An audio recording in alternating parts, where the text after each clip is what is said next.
Hi hello friends, ಎಲ್ಲರಿಗೂ ನಮಸ್ಕಾರ. ರತ್ವಿ ಚಾನಲ್ಗೆ ಸ್ವಾಗತ. ನಾನು ನಿಮ್ಮ ಅಶ್ವಿನಿ ಡಿ.ವಿ. ಇವತ್ತು ನಾನು ಟೊಮ್ಯಾಟೊ ಗೊಜ್ಜು ರೈಸ್ ಯಾವ ರೀತಿ ಮಾಡೋದು ಅಂತ ಈ ವಿಡಿಯೋದಲ್ಲಿ ತೋರಿಸ್ತಾ ಇದ್ದೀನಿ. ಸ್ಕಿಪ್ ಮಾಡಿದೆ ವಿಡಿಯೋನ ಪೂರ್ತಿಯಾಗಿ ನೋಡಿ. ಈ ಟೊಮ್ಯಾಟೊ ಗೊಜ್ಜು ರೈಸ್ ತುಂಬಾ ಸಿಂಪಲ್ಲಾಗಿ ಮಾಡ್ಕೊಳ್ಬೋದು. ಅಡುಗೆ ಬರದೇ ಇರೋರು ಕೂಡ ಈ ರೀತಿಯಾಗಿ ತುಂಬ ಈಸಿಯಾಗಿ ಮಾಡ್ಕೊಳ್ಬೋದು.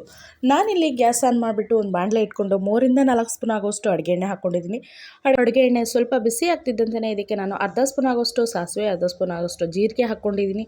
ಜೀರಿಗೆ ಸಿಡಿದ ನಂತರ ಇದಕ್ಕೆ ನಾನು 1 ಗಡ್ಡೆ ಆಗೋಷ್ಟು ಬೆಳ್ಳುಳ್ಳಿನ ಕೂಡ ಜಜ್ಜಿ ಹಾಕ್ಕೊಂಡಿದ್ದೀನಿ. ನಂತರ ಇದಕ್ಕೆ ನಾನು ಉದ್ದವಾಗಿ ಹೆಚ್ಚಿರುವಂಥ ಹಸಿಮೆಣಸಿನಕಾಯಿ ಮತ್ತು ಸಣ್ಣದಾಗಿ ಕಟ್ ಮಾಡಿರುವಂತಹ ಈರುಳ್ಳಿ ಕೂಡ ಹಾಕ್ಕೊಂಡಿದ್ದೀನಿ. ನಂತರ ಇದಕ್ಕೆ ಸ್ವಲ್ಪ ಕರಿಬೇವಿನ ಸೊಪ್ಪನ್ನು ಹಾಕ್ಕೊಂಡು ಚೆನ್ನಾಗಿ ಮಿಕ್ಸ್ ಮಾಡ್ಕೊಳ್ಬೇಕಾಗುತ್ತೆ. 2 ರಿಂದ 3 ನಿಮಿಷಗಳ ಕಾಲ ಚೆನ್ನಾಗಿ ಒಗ್ಗರಣೆಲೆ ಚೆನ್ನಾಗಿ ಫ್ರೈ ಮಾಡ್ಕೊಳ್ಬೇಕು. ನಂತರ ಇದಕ್ಕೆ ನಾನು 8 ರಿಂದ 10 ಟೊಮ್ಯಾಟೊ ಹಣ್ಣನ್ನು ಕೂಡ ಸಣ್ಣದಾಗಿ ಈ ರೀತಿಯಾಗಿ ಕಟ್ ಮಾಡಿ ಇಟ್ಕೊಂಡಿದ್ದೀನಿ. ಇದನ್ನು ಕೂಡ ಇವಾಗ ಒಗ್ಗರಣೆಗೆ ಸೇರಿಸ್ಕೊಳ್ತಾ ಇದ್ದೀನಿ. ಇವಾಗ ಟೊಮ್ಯಾಟೊ ಹಣ್ಣು ತುಂಬ ಸಾಫ್ಟ್ ಆಗೋ ರೀತಿಲಿ ನಾವು ಚೆನ್ನಾಗಿ ಒಗ್ಗರಣೆಯಲ್ಲಿ ಬೇಯಿಸ್ಕೊಳ್ಬೇಕಾಗುತ್ತೆ. ಇದಕ್ಕೆ ನಾವು ನೀರು ಹಾಕೋ ಅವಶ್ಯಕತೆ ಇಲ್ಲ, ಹಾಗೆಯೇ ಒಗ್ಗರಣೆಯಲ್ಲಿ ಬೇಯಿಸ್ಕೊಳ್ಳೋದು. ನಂತರ ಇದಕ್ಕೆ ಟೊಮ್ಯಾಟೊ ತುಂಬ ಸಾಫ್ಟಾಗಿ ಬೇಯಬೇಕು ಅಂದರೆ ಬೇಗ ಬೇಯಬೇಕು ಅಂದರೆ ಇದಕ್ಕೆ ನಾನು ಉಪ್ಪನ್ನು ಹಾಕ್ಕೊಳ್ಬೇಕಾಗುತ್ತೆ. ಅಂದರೆ ರುಚಿಗೆ ತಕ್ಕಷ್ಟು ನಾನು ಉಪ್ಪನ್ನು ಸೇರಿಸ್ಕೊಳ್ತಾ ಇದ್ದೀನಿ. ನೀವು ಬೇಕಿದ್ದರೆ ಟೊಮ್ಯಾಟೊ ಬೇಯೋಕ್ಕೆ ಎಷ್ಟು ಬೇಕಾಗುತ್ತೋ ಉಪ್ಪನ್ನು ಅಷ್ಟು ಹಾಕ್ಕೊಳ್ಬೋದು. ಮತ್ತು ಕೊನೆಯದಾಗಿ ನೀವು ಉಪ್ಪನ್ನು ಸೇರಿಸ್ಕೊಳ್ಬೋದು. ನಾನಿಲ್ಲಿ ಇವಾಗಲೇ ಉಪ್ಪನ್ನು ಹಾಕ್ಕೊಳ್ತಾ ಇದ್ದೀನಿ. ಇವಾಗ ರುಚಿಗೆ ತಕ್ಕಷ್ಟು ಉಪ್ಪು ಹಾಕಿದ ನಂತರ ಇದನ್ನು ನಾವು ಒಂದು 5 ರಿಂದ 10 ನಿಮಿಷದವರೆಗೂ ಕಡಿಮೆ ಉರಿಲೇ ನಾವು ಬೇಯಿಸ್ಕೊಳ್ಬೇಕಾಗುತ್ತೆ. ನಂತರ ಇದಕ್ಕೆ ನಾನು ಒಂದು ಅರ್ಧ ಸ್ಪೂನ್ ಆಗುವಷ್ಟು ಅರಿಶಿನ ಪುಡಿ, 1/4 ಸ್ಪೂನ್ ಆಗುವಷ್ಟು ಅಚ್ಚ ಖಾರದ ಪುಡಿನ ಹಾಕ್ಕೊಳ್ತಾ ಇದ್ದೀನಿ. ನಾನಿಲ್ಲಿ ಖಾರಕ್ಕೆ ಹಸಿಮೆಣಸಿನ್ಕಾಯಿ ಮತ್ತು ಅಚ್ಚ ಖಾರದ ಪುಡಿ ಎರಡನ್ನೂ ಕೂಡ ಬಳಸ್ಕೊಂಡಿದ್ದೀನಿ. ನೀವು ಖಾರಕ್ಕನುಗುಣವಾಗಿ ಖಾರವನ್ನು ಕಡಿಮೆ ಅಥವಾ ಹೆಚ್ಚು ಮಾಡ್ಕೊಳ್ಬೋದು. ನಂತರ ಇದನ್ನು ಚೆನ್ನಾಗಿ ಮಿಕ್ಸ್ ಮಾಡ್ಕೊಂಡ ನಂತರ ಈಗ ಒಗ್ಗರಣೆ ಎಣ್ಣೆ ಎಲ್ಲ ಸೈಡಲ್ಲಿ ಬಿಟ್ಕೊಳ್ತಾ ಇದೆ. ಇವಾಗ ನಾನು 1 ಸ್ಪೂನ್ ಆಗುವಷ್ಟು ಗರಂ ಮಸಾಲ ಕೂಡ ಹಾಕ್ಕೊಳ್ತಾ ಇದ್ದೀನಿ. ನೀವೇ ನೋಡ್ತಾ ಇದ್ದೀರಾ, ಒಗ್ಗರಣೆ ಎಲ್ಲ ಚೆನ್ನಾಗಿ ಬೆಂದ್ಬಿಟ್ಟು ಎಣ್ಣೆ ಎಲ್ಲ ಬಿಟ್ಕೊಂಡಿದೆ.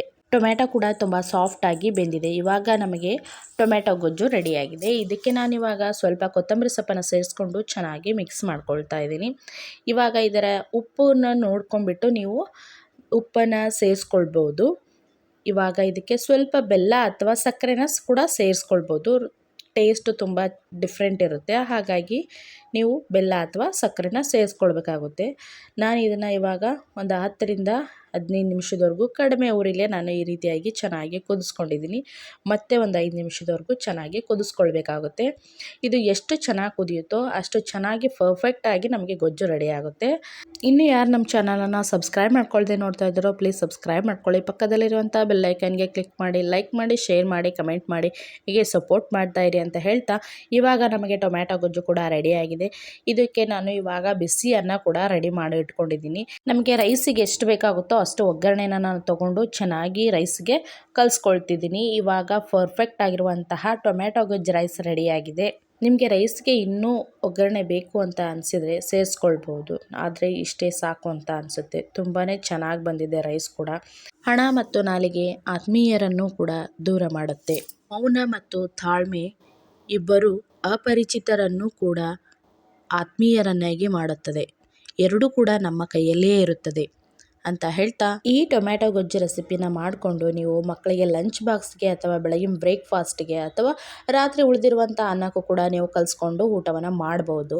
ಅಥವಾ ರಾತ್ರಿ 1 ಟೈಮ್ಗೂ ಈ ರೀತಿಯಾಗಿ ನೀವು ಲಂಚ್ಗೆ ಪ್ರಿಪೇರ್ ಮಾಡ್ಕೊಳ್ಬೋದು. ತುಂಬ ಸಿಂಪಲ್ಲಾಗಿ ಮಾಡುವಂತಹ ಒಂದು ರೈಸ್ ರೆಸಿಪಿ ಅಂತಲೇ ಹೇಳ್ಬೋದು. ಈ ಟೊಮ್ಯಾಟೊ ಗೊಜ್ಜು ರೈಸ್ ರೆಸಿಪಿ ನಿಮಗೆ ಇಷ್ಟವಾದಲ್ಲಿ ಪ್ಲೀಸ್ ಸಬ್ಸ್ಕ್ರೈಬ್ ಮಾಡಿ, ಸಪೋರ್ಟ್ ಮಾಡ್ತೀರಾ ಅಂತ ತಿಳ್ಕೊಳ್ತೀನಿ. ಮತ್ತಷ್ಟು ಹೊಸ ರೆಸಿಪಿ ವಿಡಿಯೋಗಳೊಂದಿಗೆ ಮತ್ತೆ ಸಿಗೋಣ. ಅಲ್ಲಿವರೆಗೂ ಧನ್ಯವಾದಗಳು.